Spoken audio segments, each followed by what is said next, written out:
नमस्कार दोस्तों, मैं हूं आपका दोस्त, आपका होस्ट आर के, और आप देख रहे हैं आर के ट्रेडिंग। तो दोस्तों, तारीख है 13 नवंबर 2022 और यहाँ पर आपके सवाल मेरे जवाब का 192 एपिसोड यानी कि 192 एपिसोड लेकर आपके सामने मैं हाजिर हूँ। देखिए, पिछले कई सालों से ये सीरीज चलता आ रहा है। आप लोगों के सहयोग से आप लोग अपना सवाल भेजते हैं, मैं उसका जवाब देता हूँ, है ना। कुछ लोग रूल के हिसाब से भेजते हैं, क्योंकि छोटा सा एक रूल है, नियम बना रखा है मैंने, उसके हिसाब से लोग सवाल भेजते हैं तो ही सवाल सेलेक्ट होता है, अदरवाइज रिजेक्ट हो जाता है। तो बहुत सारे लोग सवाल रूल के हिसाब से भी भेजते हैं, तो उनके सवाल को कलेक्ट कर लेता हूँ। तो सारे सवालों को कलेक्ट कर लिया है कल सैटरडे को जितने भी सवाल आए थे, और अब मैं आपका जवाब देने वाला हूँ।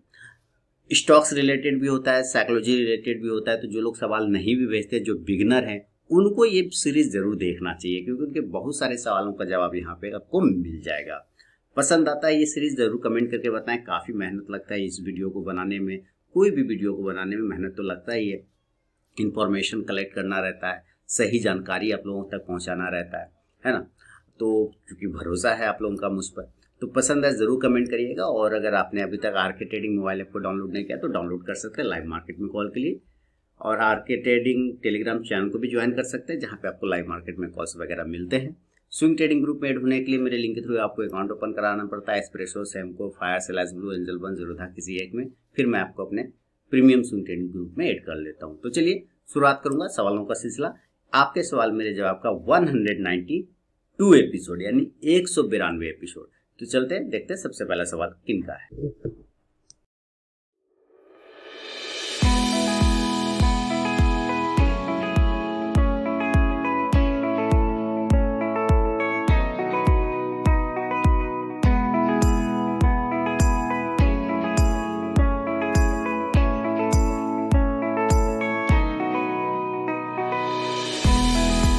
सबसे पहला सवाल दीपक जी ने पलवल हरियाणा से भेजा है दोस्तों, और इनका सवाल है, बहुत ही बढ़िया सवाल है कि ये लिख रहे हैं, मेरा सवाल है ऑप्शन में पोजीशन हेज करके ट्रेडिंग करनी चाहिए या एक डायरेक्शन में। बहुत अच्छा सवाल है आपने, मैंने इस पर वीडियो बना दिया है ऑलरेडी। दीपक जी, आप मेरे वीडियो को शायद देखते नहीं है या मेरे चैनल को देखते नहीं है। आप क्वेश्चन तो भेजते हैं, उसका आंसर भी शायद आप ध्यान नहीं देते, सुनते नहीं है मेरे ख्याल से, क्योंकि मैंने इस सवाल का जवाब मैंने दे दिया है ऑलरेडी। मैं एक वीडियो दिखाता हूं आपको, जहां पे मैंने इस सवाल का कंप्लीट जवाब दिया है कि ऑप्शन में हेज करना चाहिए या नहीं करना चाहिए, या एक डायरेक्शन में, ठीक है ना। तो आपको इस चीज को मैं आपको वीडियो दिखा देता हूं, आप उस वीडियो को पूरा देखिए, आपको पता चलेगा। सारे लोग, जितने भी नए लोग ऑप्शन करना चाहते हैं, आप उस वीडियो को जरूर देखिएगा। चलिए पहले मैं आपको वीडियो दिखा देता हूं कि किस वीडियो को आपको देखना है, ठीक है। यहाँ पर मैं अपने चैनल पर आऊंगा, यूट्यूब चैनल पर, और वहां पे आपको ले जाके दिखाता हूं।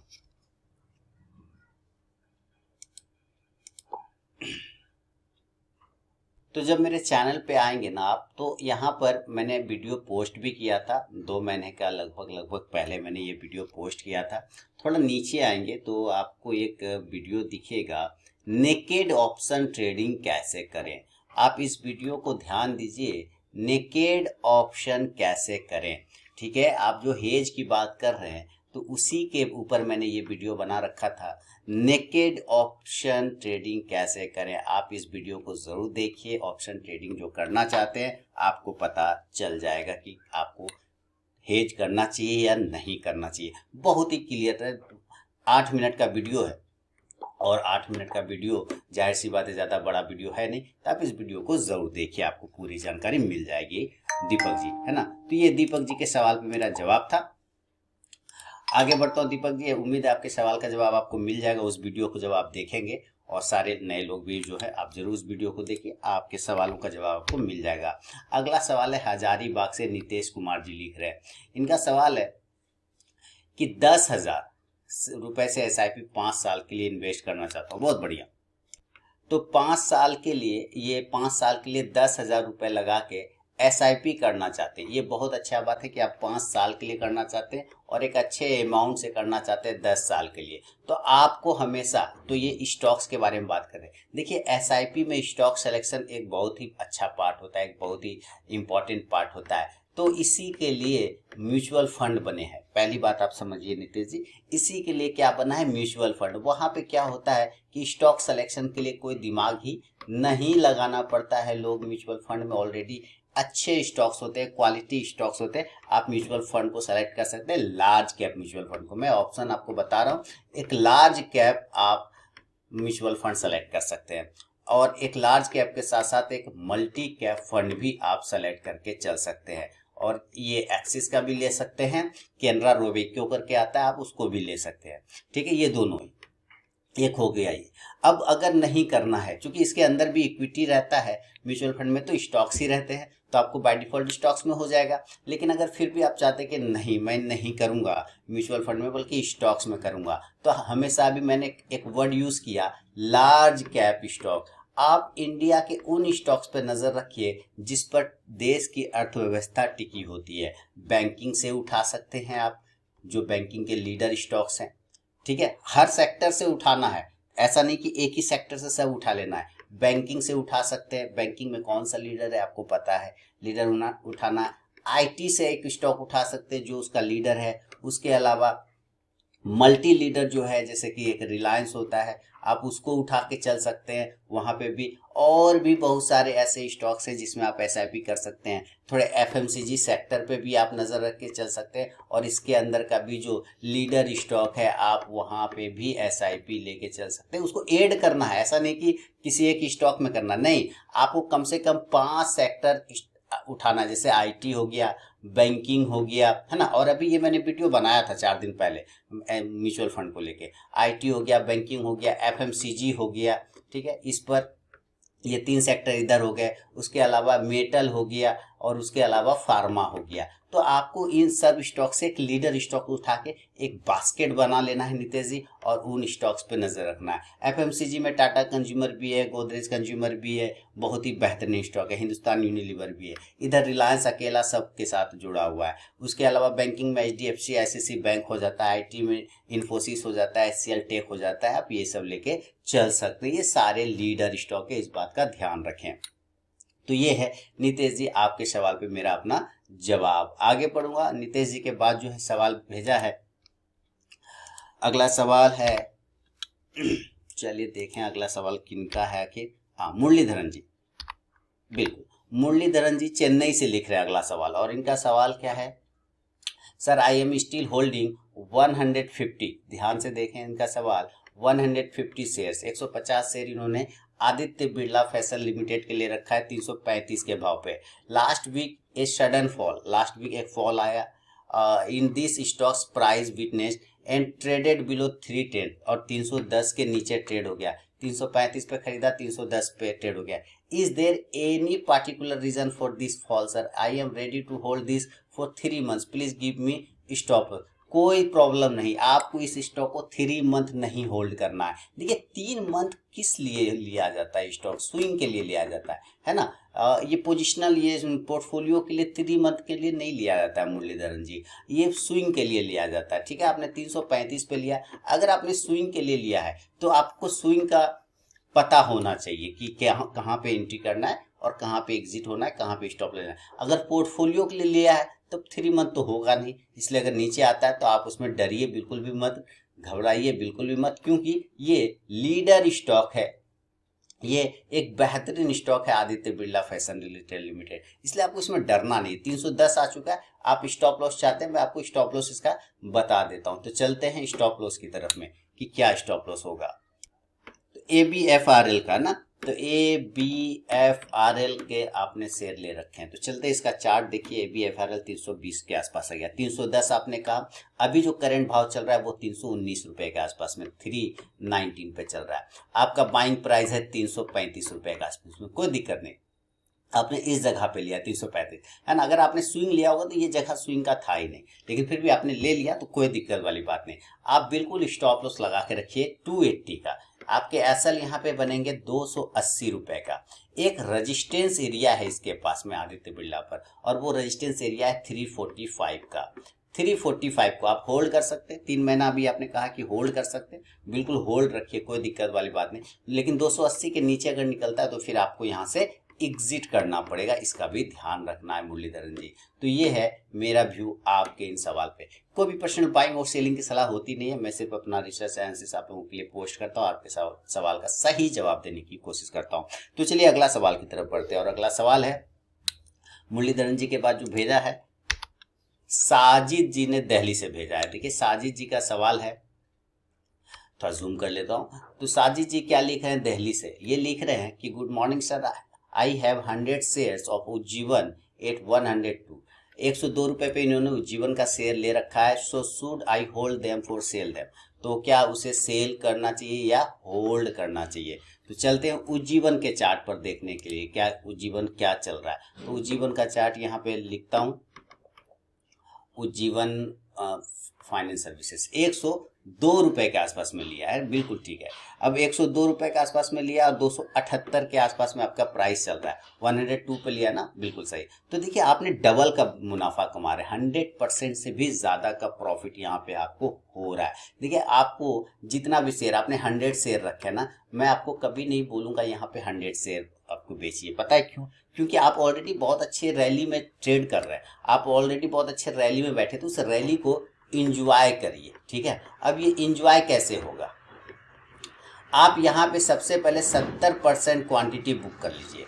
100 शेयर में 70% क्वांटिटी जरूर बुक कर लीजिए प्रॉफिट। तो 70 क्वांटिटी का प्रॉफिट आप 70% बुक कर लेंगे, उस 70% का पैसा किसी दूसरे स्टॉक्स में लगा दीजिए जिसमें रैली बन सकता है या जो बहुत अच्छा स्टॉक है। अब बाकी 30% क्वांटिटी इस स्टॉक का छोड़ दीजिए, क्योंकि अगर ये यहाँ से और ऊपर चला जाएगा तो आप उस 30% का रैली और इंजॉय कर पाएंगे। अगर वो नीचे भी आ जाता है तो कोई दिक्कत नहीं, 70% क्वांटिटी ऑलरेडी आपके पास बुकड है, तो उसके लिए कोई टेंशन वाली बात नहीं होगी। आप बिल्कुल यहाँ पे 70% क्वांटिटी बुक करिए साजिद जी, और इंजॉय करिए रैली का, आप बहुत अच्छे प्रॉफिट में बने हुए, बहुत बढ़िया। चलिए साजिद जी के बाद अगला सवाल है, और ये लिख रहे हैं प्रबोधन चांदाने जी सतारा महाराष्ट्र से। इनका सवाल है, ये प्रबोधन चांदाने जी सतारा महाराष्ट्र से लिख रहे हैं कि सर मिसेज बैक्टर फूड के मेरे पास 25 शेयर है, ओके, 385 के भाव से, ठीक है।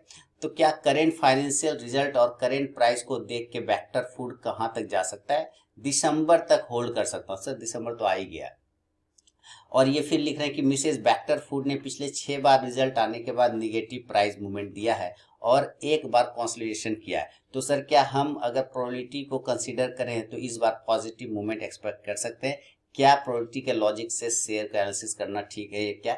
सबसे पहले तो मैं आपको बता दूं कि ये जो बैक्टर फूड स्टॉक है ना, मिसेज बैक्टर फूड स्टॉक, आप लोग इसको पोर्टफोलियो में शामिल कर रखिए, पोर्टफोलियो में, है ना। आप इसमें ट्रेड मत करिए, आप इसको पोर्टफोलियो में ऐड करिए। ये पोर्टफोलियो वाला स्टॉक है सर, जैसे कि आईटीसी है ना, तो आईटीसी क्या करते हैं, ट्रेड करते हैं? नहीं, आईटीसी क्या करते हैं, हम लोग पोर्टफोलियो में ऐड कर लेते हैं। तो ये जो मिसेज बैक्टर फूड है ना, ये भी एक पोर्टफोलियो वाला स्टॉक है, आपको आने वाले समय में और भी बेहतरीन बना के रिटर्न देगा। लेकिन चूंकि आपने 385 के भाव से ले रखा है, तो चलते हैं जरा कि क्या हिसाब किताब चल रहा है, अभी 385 पर है या कहां पर है। अभी वेक्टर फूड में काफी अच्छा मूवमेंट आया था, काफी अच्छा नीचे से इस तरह से अच्छा मूवमेंट आया था, और आप देखिए 385 पे आपने लिया है, 411 चल रहा है, तो ऑलरेडी आप 20 पॉइंट प्रॉफिट में यहाँ पर है, उसमें कहीं कोई दिक्कत नहीं, 20-25 पॉइंट। इस स्टॉक ने 250 से एक रैली स्टार्ट किया, 440 के आसपास चल गया।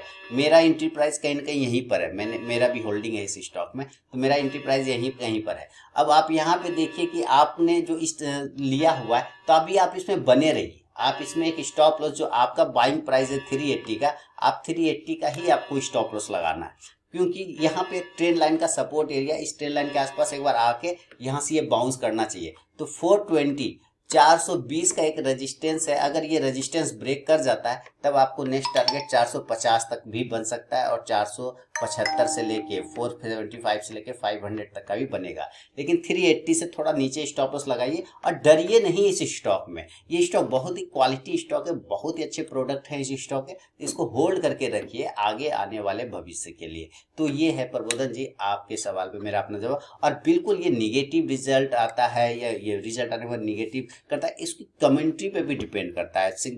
कमेंट्री अगर पॉजिटिव है, रिजल्ट निगेटिव भी है, लेकिन कमेंट्री अगर पॉजिटिव है प्रमोटर का, इसके कंपनी का, तो स्टॉक्स में मूवमेंट बनता है। कमेंट्री में थोड़ा सा भी अगर निगेटिविटी आती है तो स्टॉक्स में अच्छे रिजल्ट आने के बाद भी गिरावट आ जाती है, ऐसा अक्सर देखा गया है प्रबोधन जी, तो उस पर ध्यान रखें।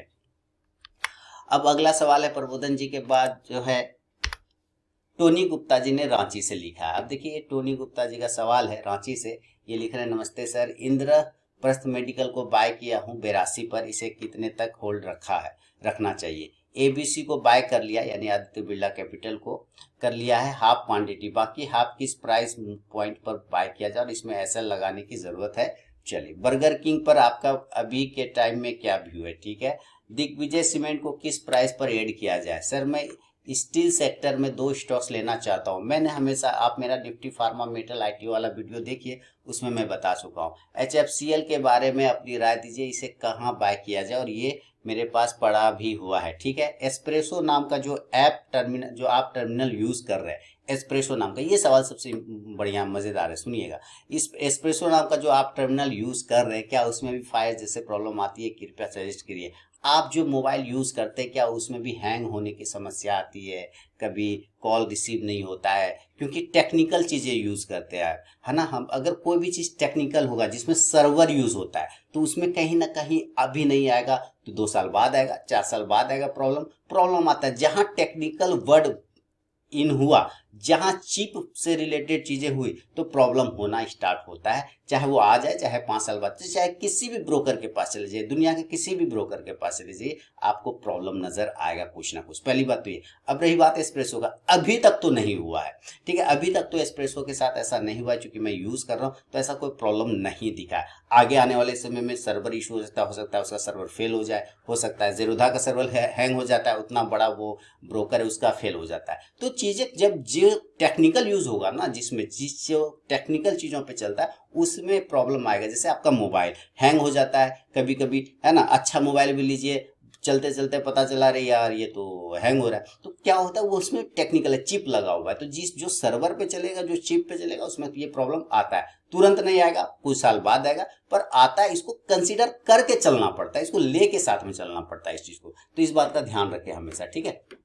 100% की गारंटी कहीं नहीं होती। अब है कि आपका सवाल, इंद्रप्रस्थ मेडिकल को बाय किया है 82 पर, इसे कितने तक होल्ड रखना चाहिए। तो 82 पे आपने ले रखा है, तो अभी तो मूवमेंट आना स्टार्ट हुआ है सर, अभी तो मूवमेंट आना इंद्रप्रस्थ में स्टार्ट हुआ है, ऊपर की साइड में गया है इंद्रप्रस्थ, मैंने देखा इंद्रप्रस्थ को, तो काफी अच्छा लग रहा था, क्योंकि इसमें मूवमेंट आया है इंद्रप्रस्थ में, इंद्रप्रस्थ मेडिकल, ये देखिए 82 पर आपने लिया, 85 गया, इसलिए तो मैंने कहा कि अभी तो बेचारे ने मूवमेंट स्टार्ट किया। एक रेजिस्टेंस एरिया था यहाँ पर, और उस रेजिस्टेंस एरिया को ब्रेक ही नहीं कर पा रहा था, है ना, लेकिन फाइनली वो ब्रेक किया। तो ब्रेक करने के बाद एक अच्छा मूवमेंट दिखाया यहाँ पे इंद्रप्रस्थ ने, जिसका प्राइस था 75। तो इस प्राइस के ऊपर जब तक रहेगा ना, अभी भी आप बने रहिए, कोई दिक्कत वाली बात नहीं है।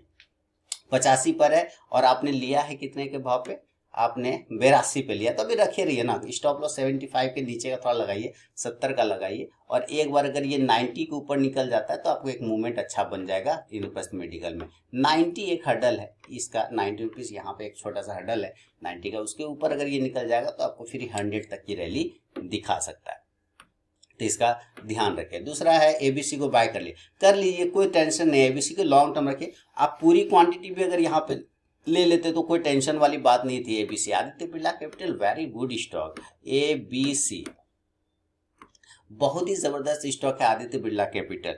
आपको क्या मतलब, सबको, मैं तो हमेशा कहता हूँ इस स्टॉक को सबको रखना चाहिए अपने पोर्टफोलियो में। अगर ये नहीं रखते हैं ये स्टॉक, तो आज है ये 130 के आसपास में, कल दिन आने वाले समय में ये स्टॉक इस लेवल पे नहीं मिलेगा। लेकिन अगर आपने यहाँ पे ले लिया, बहुत अच्छी बात है, आधी क्वांटिटी। अगर बाकी अगर ये आपको 110 के आसपास मिले तो ऐड करिए, 110 के आसपास में यहाँ पर ऐड करिए। अगर यहाँ नहीं आया तो कोई दिक्कत वाली बात नहीं, तो बाकी क्वांटिटी आप 140 के ऊपर ऐड करिएगा। तो या तो 110 के आसपास ऐड करिए, या तो 140 के ऊपर में ऐड कर लीजिए रेस्ट क्वांटिटी, जैसा कि चार्ट दिख रहा है। ये है आदित्य बिरला। बर्गर किंग यानी कि रेस्टोरेंट ब्रांड एशिया, इसका नाम बदल गया। सर अगर आप पिज्जा बर्गर को लेके काफ़ी ज़्यादा रियलिस्टिक हैं आने वाले समय में, जैसा कि मैं काफ़ी रियलिस्टिक हूँ इस पर, पिज्ज़ा बर्गर पर, कि हम जनरेशन जो है पिज्ज़ा बर्गर वाला है, आगे आने वाला जनरेशन जो है सिर्फ पिज्ज़ा बर्गर ही खा के जीवित रहेगा। और ये कंपनी वही व्यापार करती है, बर्गर किंग क्या करती है, पिज्ज़ा बनाती है, ये बर्गर बनाती है, बर्गर स्पेशलिस्ट है। तो रेस्टोरेंट ब्रांड एशिया, आप पहले ये बर्गर किंग हुआ करता था नाम। तो 126 पर, तो मेरा उन स्टॉक्स में हमेशा पॉजिटिव व्यू होता है जो फ्यूचर से रिलेटेड होता है। क्या से रिलेटेड होता है? फ्यूचर। अब ऑप्शन, फ्यूचर एंड ऑप्शन वाली बात नहीं कर रहा, फ्यूचर जिसका फ्यूचर में ग्रोथ की संभावना ज्यादा है। तो चूंकि जनरेशन है हमारा पिज्जा बर्गर वाला, तो मैं इस स्टॉक पे काफी पॉजिटिव व्यू रखता हूं हमेशा। अभी स्टॉक अब जिस रेंज पे यहाँ से देखिए डाउन आया था 90 के आसपास, 90 से 130 चला गया, तो जबरदस्त रैली दिखाया, वापस यहाँ पे कंसोलिडेट कर रहा है। अगर ये ब्रेकआउट करेगा तो ऊपर के लेवल भी दिखाएगा। तो मेरा व्यू इस पे हमेशा से पॉजिटिव रहा है। मैं कभी इस पे डरता नहीं, क्योंकि मुझे पता है अपने जनरेशन पे, इंडिया पे, कि लोग पिज्जा बर्गर खा के ही आगे आने वाले समय में जीवित रहेंगे। एक तो ये हुआ। दिग्विजय सीमेंट, होल्ड रखिए दिग्विजय सीमेंट को, कोई दिक्कत नहीं है। दिग्विजय अगर सीमेंट सेक्टर में रखना है तो दिग्विजय रखिए, नहीं डर लगे तो फिर निकल जाइए। ओरिएंट सीमेंट वगैरह भी है, बहुत अच्छा स्टॉक है। ओरिएंट सीमेंट है, दिग्विजय है। दिग्विजय सब में क्या है कि ज्यादा नजर पे नहीं आता है वो। दिग्विजय सब क्या होता है कि ज्यादा नजर नहीं आता है, लेकिन आपको वहां पे नजर रखना पड़ता है। ज्यादातर चैनल पे नहीं आएगा, न्यूज में नहीं आएगा। तो ये अभी एक बॉक्स में फंसा हुआ है, एक रेंज में फंसा है दिग्विजय सीमेंट। अगर दिग्विजय सीमेंट इस रेंज के ऊपर निकल जाता है, यानी कि 70 के ऊपर निकल जाता है, तब आप यहाँ पर क्वांटिटी को ऐड कर सकते हैं 70 के ऊपर। 70 के ऊपर दिग्विजय सीमेंट एक बेहतरीन लग रहा है। अगर ये 70 के ऊपर नहीं निकलता और नीचे गिर जाता है, तो फिर 55 का जो एरिया है, आप 55 के आसपास में क्वांटिटी को ऐड करके चल सकते हैं दिग्विजय पे। ये इस बात का ध्यान रखना है।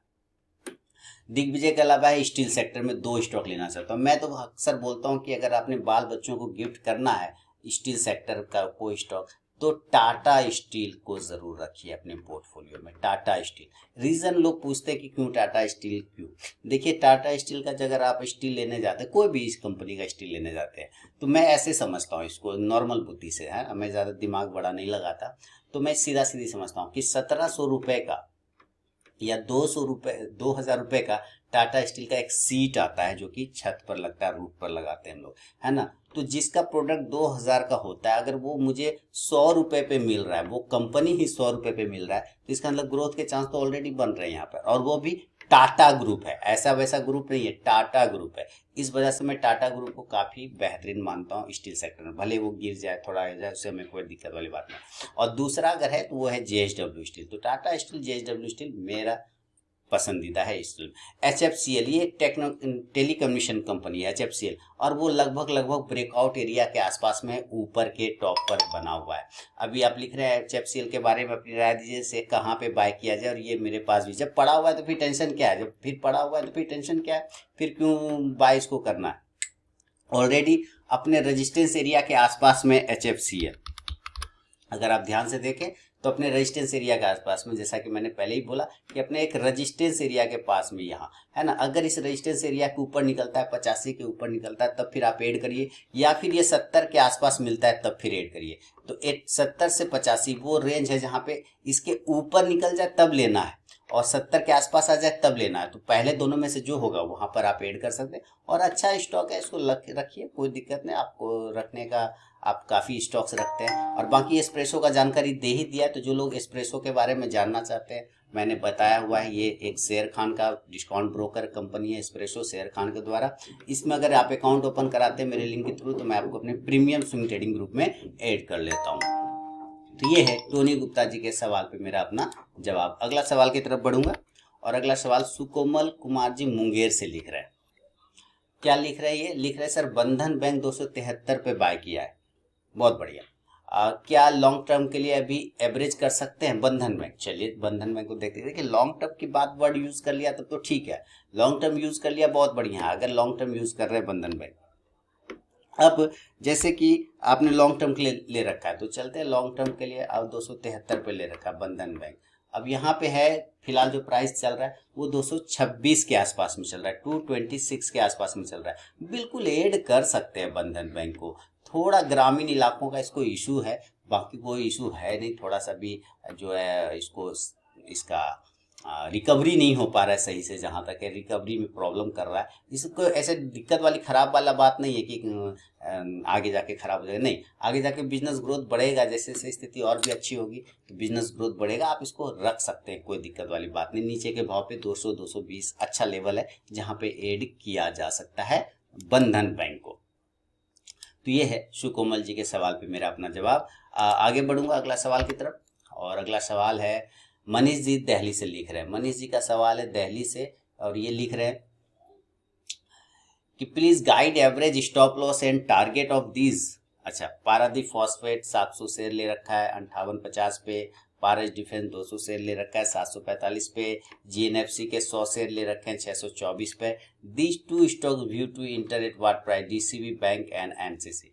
ठीक है, ये कह रहे हैं कि मुझे बताइए पारादीप फॉस्फेट हो गए चाहे पारस डिफेंस हो गया, कहाँ पे एवरेज होगा, कहाँ पे स्टॉप लॉस होगा, और क्या इसका टारगेट होगा। ये तो आपने लिखा, आपने अपना व्यू नहीं लिखा कि आपने इसको किस पर्पज से ले रखा है। पर्पज दैट मीन्स कि आगे कितना टाइम तक इसको आप होल्ड कर सकते हैं, वो अगर आप लिखेंगे तो अच्छा रहता है ना। फिर तो मुझे पता चलेगा कि हाँ आप इसको लेके चल सकते हैं, नहीं चल सकते, कोई दिक्कत वाली बात नहीं। कितना दिन रखना है नहीं रखना है ना, ये अगर आप लिखते तो ज़्यादा बेहतर है। खैर फिर भी मैं आपको यहाँ पे कोशिश करता हूँ। पारादीप फॉस्फेट आपने 5850 पे लिया है, और इसको देख लेते हैं। पारादीप फॉस्फेट को 58.50 अब आपने लिया, 56.50 हो गया। अच्छा, थोड़ा डाउन है इसीलिए थोड़ा सा आपको डर लग रहा है, कोई बात नहीं। अभी पारादीप फॉस्फेट ना, अभी मानसून खत्म हो गया, बात समझिए इसको, मानसून हो गया खत्म। पारादीप फॉस्फेट ये थोड़ा केमिकल की कंपनी है, तो वो मानसून पे डिपेंड करता है, यानी खाद वगैरह पे। तो अगर ये आपको 45 के आसपास में मिलता है तब आप एवरेज करिए। अगर 45 पर मिलता है और नहीं मिले तब 65 के ऊपर में एवरेज होगा। समझ में आ गई बात। अगर 45 के आसपास में आप एवरेज करते हैं तो स्टॉप लॉस आपका 35 का लगेगा। एवरेज नहीं करना है तो करेंट भाव पे ही आप 45 का एक स्टॉप लॉस लगा के चल सकते हैं। क्लियर। और जब तक ये 65 के ऊपर नहीं जाएगा तब तक इसका कोई टारगेट वगैरह नहीं। 65 एक हर्डल है, ये ब्रेक हो जाएगा तब ये आपको 75 से लेके 85 तक के टारगेट फिर दिखाएगा अपसाइड में पारादीप फॉस्फेट। इसके अलावा आपने लिया है पारस डिफेंस, तो चलते हैं पारस डिफेंस में देखते हैं। पारस डिफेंस, और ये आ गया पारस डिफेंस 644 चल रहा है, और आपका जो प्राइस है वो है 745। सर उसी के आसपास 100 पॉइंट का डिफरेंस है, कोई दिक्कत नहीं सर। जब तक मोदी सरकार है आप बने रहिए इसमें, जैसे गवर्नमेंट चेंज होगा आप निकल जाइए, सीधा बात है। मैंने एक बार बताया था डिफेंस सेक्टर का पोर्टफोलियो के बारे में, और उस पर मैंने बहुत अच्छा बना के दिया था, काफ़ी अच्छे रिटर्न बने इसमें, तो ताबड़तोड़ रिटर्न बना है डिफेंस सेक्टर में। तो 745 या 644 हो गया है, इसमें एक स्टॉप लॉस 550 रुपये का लगेगा। यहाँ से भी 100 पॉइंट का एक स्टॉप लॉस है, उसके पहले कोई स्टॉप लॉस नहीं दिख रहा है। फिर भी अगर छोटा स्टॉप लॉस रखना है तो 600 रुपये का लेकर चल सकते हैं, लेकिन वो सही होगा नहीं। और कब कहाँ पर इसमें मूवमेंट स्टार्ट होगा तो 675 675 के जब ऊपर निकल जाएगा तब आपको एक मूवमेंट इसमें बनेगा पारस डिफेंस में, और तब उसके बाद जो टारगेट बनेगा वो 800 के आसपास में बनेगा पारस डिफेंस का टारगेट। क्लियर। अब है जीएनएफसी को 100 शेयर लिए 624 पे, यार वो अभी लास्ट टाइम गिरा है जीएनएफसी जबरदस्त। मैंने तो इंट्राडे भी दिया था कॉल अपने मोबाइल ऐप और टेलीग्राम चैनल पे, जीएनएफसी में गिरा ना, वो ज़बरदस्त इंट्राडे में गिरा था। तो अब आपको इसको एवरेज करना चाहते हैं तो बिल्कुल एवरेज करेंगे 500 के आसपास में अगर आता है तो, नहीं अगर करना है तो 700 के ऊपर जब निकलेगा तब एवरेज करेंगे, सीधी सी बात है। तो जीएनएफसी एक बढ़िया कंपनी है सर। जीएनएफसी थोड़ा गिरावट है, अभी थोड़ा नीचे की साइड में आया हुआ है, तो अभी आप पेशेंस रखिए। 500 के आसपास आते हैं तो ये जगह होगा जहाँ पे आप एवरेज करना चाहें तो वहाँ पे कर सकते हैं, नहीं तो फिर 500 का ही आपका इस जगह से स्टॉप लॉस बनेगा। ये है जीएनएफसी। अब है कि डीसीबी बैंक लेना चाहते हैं एनसीसी। डीसीबी बैंक में मेरा उतना बढ़िया व्यू नहीं है डीसीबी बैंक में, एनसीसी पे ठीक है। फिर एनसीसी को आप रख सकते हैं, कोई दिक्कत नहीं। एनसीसी को अपने पास रखिए, कोई दिक्कत नहीं। इसको लॉन्ग टर्म के लिए भी रखिएगा तो कोई दिक्कत नहीं है। कंस्ट्रक्शन कंपनी है, इसमें कहीं कोई प्रॉब्लम नहीं। प्रॉब्लम मुझे डीसीबी बैंक में नज़र आता है, ठीक है। डीसीबी बैंक में मुझे वो प्रॉब्लम नज़र आता है, मैं कभी भी ना इस पर पॉजिटिव नहीं हो पाता हूँ, पता नहीं क्यों। या तो होने नहीं देता है, इसके प्रीवियस जो चार्ट वगैरह का हिस्ट्री है वो मुझे होने नहीं देता है, मेरा व्यू बदलने नहीं देता है। लेकिन फिर भी अगर आपको लेने का इरादा हो तो देखिए काफ़ी ज़बरदस्त एक मूवमेंट तो आया है, इसलिए आपको एक लेवल में बता देता हूँ जहाँ पर आपको इस पर ध्यान रखना है कि किस जगह पे लेने की कोशिश करना है। आपको इसको लेने का कोशिश करना है लगभग समझिए तो अभी भी रेजिस्टेंस है। देखिए ये आपको अभी ना थोड़ा रिस्क लीजिए इसमें और वेट करिए इसमें, ठीक है, अच्छी कंपनी है, लेकिन आपको इसके ऊपर लेने का कोशिश करना है, क्योंकि ये इसको ब्रेक नहीं कर पाता, इसलिए मेरा व्यू इस पे बन ही नहीं पाता है। 127 से 28 के ऊपर मैं बता दूं 128 से लेके 130 के ऊपर आप डीसीबी बैंक को लीजिए। एनसीसी को आप करंट पे भी ले लेंगे तो कोई दिक्कत नहीं, लेकिन इसको 128 से 30 के ऊपर लीजिएगा, उसके पहले मत लीजिएगा ये स्टॉक्स में, ठीक है ना। एक यही हडल है, ये मैं बार बार देखता रहता हूँ इसके चार्ट को भी, तो ध्यान रहता है कि ये बार बार रिजेक्शन मोड में चला जाता है, इस वजह से कभी पॉजिटिव व्यू नहीं बन पाता है। तो ये है मनीष जी आपके सवाल पे मेरा अपना जवाब। फीडबैक देना बिल्कुल ना भूलें सारे लोग। अब गणेश जी सांगली महाराष्ट्र से लिख रहे हैं अगला सवाल। अगला सवाल है, गणेश जी ने सांगली महाराष्ट्र से लिखा है, सर क्या इंडेक्स ऑप्शन में ट्रेड करने के लिए हम ऑप्शन प्रीमियम का चार्ट यूज करके कैंडल स्टिक और चार्ट पैटर्न ब्रेकआउट ब्रेकडाउन पर एंट्री बना सकते हैं बिना स्पॉट चार्ट देखे? स्पॉट में और ऑप्शन प्रीमियम चार्ट में प्राइस एक्शन सेम देखने को मिलता है। देखिए, आपको हर हाल में ऑप्शन के साथ साथ स्पॉट का भी प्राइस देखना पड़ेगा, क्योंकि ऑप्शन बनता कैसे है आप पहले समझिए। ऑप्शन इंडिपेंडेंट कोई पार्ट नहीं है, ऑप्शन स्पॉट से ही निकलता है, स्पॉट के प्राइस से ही स्पॉट ऑप्शन निकलता है। पहले स्पॉट आया ना गणेश जी, इसको ऐसे समझिए, पहले कौन आया है ना, पहले आया है स्पॉट, उसके बाद आया है ऑप्शन, ठीक है। तो हर हाल में आपको स्पॉट देखना पड़ेगा। अब आप खुद कह रहे हैं कि चूंकि स्पॉट का प्राइस और ऑप्शन का जो चार्ट है दोनों में सेम प्राइस एक्शन देखने को मिलता है, बात समझ रहे हैं आप। लेकिन आप एक चीज भूल जाते हैं कि वहां पे टाइम बहुत इंपॉर्टेंट होता है। टाइम, अगर टाइम खत्म होने लग गया तो फिर कोई कैंडल स्टिक बने कुछ भी बने वो वर्क ही नहीं करेगा, क्योंकि टाइम डिके हो जाता तो प्रीमियम खत्म हो जाता है। पर स्पॉट तो वहीं पे रहेगा ना, तो प्रीमियम तो खत्म हो जाएगा इसका, चाहे प्राइस जाए कि प्राइस ना जाए, तो आपका स्पॉट तो खत्म हो जाएगा, वहां पे प्रीमियम तो खत्म हो जाएगा। तो आपको स्पॉट भी देखना चाहिए। मैं ये नहीं कह रहा हूं कि आप प्रीमियम वाला चार्ट नहीं देखे, ऑप्शन वाला चार्ट नहीं देखे, बिल्कुल देखिए, लेकिन साथ साथ आपको स्पॉट भी देखना चाहिए। स्पॉट में क्या है, एक अच्छा ट्रेडर जो होता है ना, वो स्पॉट को साथ लेके चलता है। किसी भी इंडेक्स का ले लीजिए, किसी भी स्टॉक्स का ले लीजिए, स्पॉट के चार्ट को आपको अपने पास रखना पड़ता है। अगर आप नहीं रखेंगे स्पॉट के चार्ट को अपने पास में, तो प्रॉब्लम क्या होता है कि सिर्फ ऑप्शन का देखना स्टार्ट करेंगे प्रीमियम ना, तो वहां पे खत्म हो जाता है, उसका प्रीमियम ही खत्म हो जाएगा। तो आप बिल्कुल ऑप्शन का चार्ट भी देखिए, लेकिन आप इसके साथ साथ स्पॉट का भी चार्ट देखिए। स्पॉट का भी चार्ट वेरी इंपॉर्टेंट है। अब रही बात कैंडल स्टिक ब्रेकआउट, बिल्कुल वर्क करता है सर, क्यों नहीं वर्क करेगा, बना ही वर्क करने के लिए, ठीक है। तो कैंडल स्टिक भी देखिए, जैसे आप देखते हैं बिल्कुल आप कर सकते हैं, उसके ऊपर ले सकते हैं। कैंडल स्टिक अगर कहीं को बनता है और उस कैंडल स्टिक का जो फॉर्मेशन है, जो प्रॉपर्टीज है, उसके हिसाब से वो काम करता है। कभी कभी आपको ऐसा फीलिंग आएगा कि नहीं कर रहा है, तो जानते हैं वो फीलिंग आएगा, वो टाइम खत्म जब होने लग जाएगा ना, तो चाहे कुछ भी बन जाए वो काम नहीं करेगा। इसलिए टाइम का भी खास ख्याल रखना है कि हमारा टाइम कहीं डिके तो नहीं हो रहा है। अगर टाइम खत्म हो रहा है, टाइम जा रहा है, तो प्रीमियम ऑटोमेटिक माइनस होना स्टार्ट हो जाता है। तो फिर चाहे कैंडल स्टिक बने, चाहे ब्रेकआउट बने, चाहे ब्रेकडाउन बने, कोई फर्क नहीं पड़ता, वो खत्म ही हो जाता है। इसलिए अब जब तक समय है, एक अच्छा खासा समय बचा हुआ है, तब तक आप बिल्कुल इन सारी चीजों को देखिए, क्योंकि स्पॉट के साथ साथ इस स्पॉट पे काम करेगा तो जाहिर सी बात है ऑप्शन ऑटोमेटिक काम करता है। उस पर आप देखते होंगे कितने ट्रेडर, जो हम लोग भी क्या करते हैं, हम लोग भी ब्रेकआउट ब्रेकडाउन ये सब चीज़ों को स्पॉट पे एनालाइज करते हैं और देन उसको प्रीमियम ऑप्शन में जाके यूज़ करते हैं। तो बिल्कुल आप कर सकते हैं, कहीं कोई प्रॉब्लम नहीं, बिल्कुल करिए, कहीं डरने घबराने की बात बिल्कुल भी नहीं है, बिल्कुल कर सकते हैं। तो ये है गणेश जी आपके सवाल पे मेरा अपना जवाब। और ये 192 एपिसोड का, आपके सवाल मेरे जवाब का 192 एपिसोड का लास्ट सवाल था गणेश जी का, जिसका जवाब मैंने दे दिया है। उम्मीद है ये सीरीज पसंद आता होगा आप लोगों को। कमेंट करके मुझे जरूर बताएं, फीडबैक दे, कोई सुझाव हो तो उनका स्वागत है मेरे कमेंट सेक्शन में। मिलूंगा अब नेक्स्ट वीडियो में, तब तक के लिए बहुत बहुत धन्यवाद।